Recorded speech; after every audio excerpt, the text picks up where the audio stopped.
ರಾಜ್ಯದ ಹೈಕೋರ್ಟ್ ಏನು ತೀರ್ಪನ್ನ ಕೊಟ್ಟಿದೆ, ಯಡಿಯೂರಪ್ಪನವರ ತೀರ್ಪು ಏನು ಕೊಟ್ಟಿದೆ, ಆ ತೀರ್ಪು ಅವರಿಗೆ ರಿಲೀಫ್ ಕೊಟ್ಟಿದ್ದಾರೆ. ಯಡಿಯೂರಪ್ಪನವರಿಗೆ ರಿಲೀಫ್ ಕೊಟ್ಟಿರೋದು ಒಂದು ರೀತಿ ಸಮಾಧಾನ ತಂದಿದೆ. ಉಳಿದಂತ ನ್ಯಾಯಾಲಯದ ತೀರ್ಪೇನಿದೆ ಅದನ್ನ ನ್ಯಾಯಾಲಯದ ತೀರ್ಪನ್ನ ನಾವು ಗೌರವಿಸಬೇಕಾಗಿದೆ. ಅದನ್ನ ನಾವು ಗೌರವಪೂರ್ವಕವಾಗಿ ಸ್ವೀಕಾರ ಮಾಡಿದ್ದೀರಿ.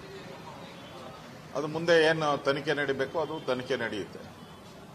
ಅದೇ ರೀತಿ ಸಿದ್ದರಾಮಯ್ಯನವ್ರದ್ದು ಕೂಡ 14 ಸೈಟ್ ಹಗರಣ ಏನಿತ್ತು ಮತ್ತು ಬಿಜೆಪಿ ಏನು ಆಪಾದನೆಯನ್ನ ಮಾಡಿತ್ತು, ಇದು 14 ಸೈಟ್ ಅಲ್ಲ, ಸುಮಾರು 106,000ಕ್ಕೂ ಹೆಚ್ಚು ಸೈಟ್ಗಳು ಅಕ್ರಮ ಆಗಿದೆ ಅಂತೇಳಿ ಸಿಬಿಐ ತನಿಖೆ ಕೊಡಬೇಕು ಅಂತ ಒಬ್ಬ ಆಕ್ಟಿವಿಸ್ಟ್ ಹೋರಾಟ ಮಾಡ್ತಾ ಇದ್ರು. ಇವತ್ತು ಅದಕ್ಕೆ ಡಿಸ್ಮಿಸ್ ಮಾಡಿದ್ದಾರೆ, ಆ ಅರ್ಜಿಯನ್ನು ಡಿಸ್ಮಿಸ್ ಮಾಡಿದ್ದಾರೆ. ಅದು ಈಗಾಗಲೇ ಏನು ಎನ್ಕ್ವೈರಿ ನಡೀತಾ ಇದೆ, ಲೋಕಾಯುಕ್ತ ಎನ್ಕ್ವೈರಿ ನಡೀತಾ ಇದೆ. ಲೋಕಾಯುಕ್ತ ಇರ್ಬೋದು, ಇಡಿ ಇರ್ಬೋದು.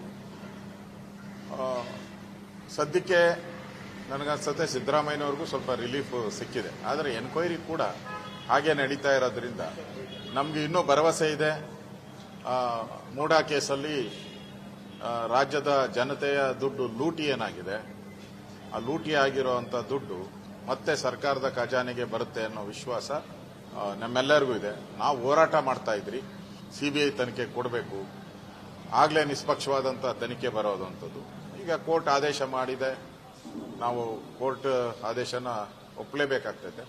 ಅದರಿಂದ ಮುಂದಿನ ದಿನಗಳಲ್ಲಿ ಕಾನೂನು ಪ್ರಕಾರ ಏನು ಹೋರಾಟ ಮಾಡ್ಬೋದು ಆ ಹೋರಾಟಗಳನ್ನು ಸಿದ್ದರಾಮಯ್ಯನವರ ವಿಚಾರವಾಗಿ ನಾವು ಹೋರಾಟವನ್ನು ನಾವು ಮುಂದುವರಿಸ್ತೀರಿ. ನ್ಯಾಯ ಸಿಗೋವರೆಗೂ ನಮ್ಮ ಹೋರಾಟವನ್ನು ನಡೆಸ್ತೀರಿ. ಈಗ ಬಂದಿರೋ ಕೋರ್ಟ್ ಆದೇಶವನ್ನು ನಾವು ಒಪ್ಕೊಂತೀವಿ.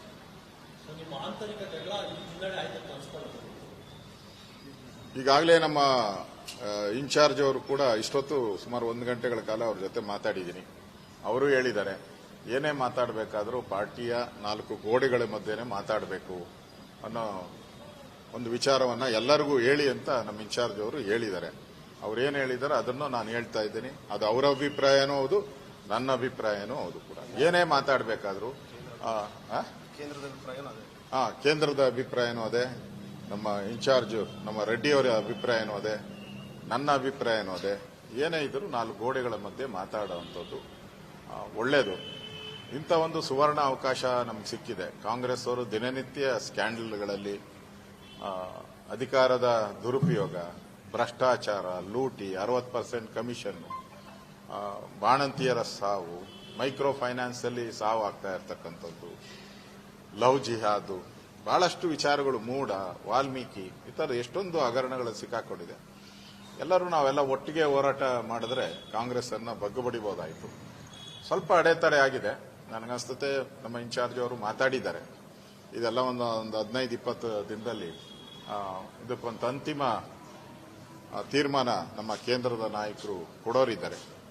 ಕೊಟ್ಟಾದ್ಮೇಲೆ ಎಲ್ಲ normal BJP, normal process, normal ಇದೆಲ್ಲ ಆಗುತ್ತೆ. ಅದೆಲ್ಲವನ್ನ ಪಾರ್ಟಿ ನಮ್ಮ ಮಧ್ಯೆ ಈಗ ಇನ್ಚಾರ್ಜ್ ಹೇಳಿದ್ದಾರೆ, ಏನೇ ಮಾತಾಡೋದು ಪಾರ್ಟಿ 4 ಗೋಡೆಗೆ ಮಧ್ಯೆನೇ ಮಾತಾಡಬೇಕು ಅಂತ ಇನ್ಚಾರ್ಜ್ ಸೂಚನೆ ಕೊಟ್ಟಿದ್ದಾರೆ. ಅದಕ್ಕೆ ನಮ್ಮ ಪಾರ್ಟಿ ಇನ್ಚಾರ್ಜ್ ಏನು ಸೂಚನೆ ಕೊಟ್ಟಿದ್ದಾರೋ ಅದನ್ನ ನಾವು ಪಾಲನೆಯನ್ನ ಮಾಡ್ತೇವೆ, ಶಿರಸಾವಹಿಸಿ ಪಾಲನೆಯನ್ನ ಮಾಡ್ತೀವಿ. ನನಗೆ ಗೊತ್ತಿಲ್ಲ, ನಮ್ಮ ಇನ್ಚಾರ್ಜ್ ಅವರು ಹೇಳಿದ್ದಾರೆ, ಅದನ್ನ ನಾನು ಹೇಳಿದ್ದೀನಿ. ನಮ್ಮ ಇನ್ಚಾರ್ಜ್ ಅವರು ಏನಿದ್ದಾರೆ ಅವರೇ ನಮ್ಗೆ ಸುಪ್ರೀಮು, ಅವ್ರೇನು ಹೇಳಿದಾರೆ ಅದನ್ನ ಹೇಳಿದ್ದೀನಿ.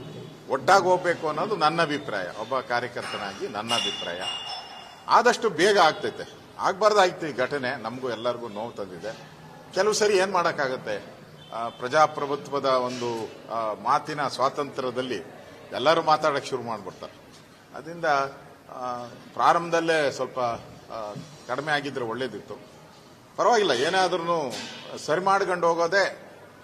ಯಾರೇ ತಪ್ಪು ಮಾಡಿರ್ಲಿ, ನಾನು ತಪ್ಪು ಮಾಡಿರ್ಲಿ, ಯಾರೇ ತಪ್ಪು ಮಾಡಿರ್ಲಿ, ಅದನ್ನ ಸರಿಪಡಿಸ್ಕೊಂಡು ಹೋಗೋದೇ ಅದು ದೊಡ್ಡ ಗುಣ ಅಂತ ನಾನು ತಿಳ್ಕೊಂಡಿದ್ದೀನಿ. ನಾನು ನಮ್ಮ ಇನ್ಚಾರ್ಜ್ ಅವರು ಹೇಳಿದ ರೀತಿ ಮತ್ತೊಮ್ಮೆ ರಿಪೀಟ್ ಮಾಡ್ತಾ ಇದ್ದೀನಿ, ಯಾರೇ ಏನೇ ಇದ್ರು ಪಾರ್ಟಿಯ ವೇದಿಕೆಯಲ್ಲಿ 4 ಗೋಡೆಗಳ ಮಧ್ಯೆ ಮಾತಾಡಿ ಪಾರ್ಟಿಯ ವಿಚಾರಗಳನ್ನು ಚರ್ಚೆ ಮಾಡೋಣ. ಒಟ್ಟಾಗಿ ನಾವು ಕಾಂಗ್ರೆಸ್ ವಿರುದ್ಧ ಹೋರಾಟ ಮಾಡೋಣ.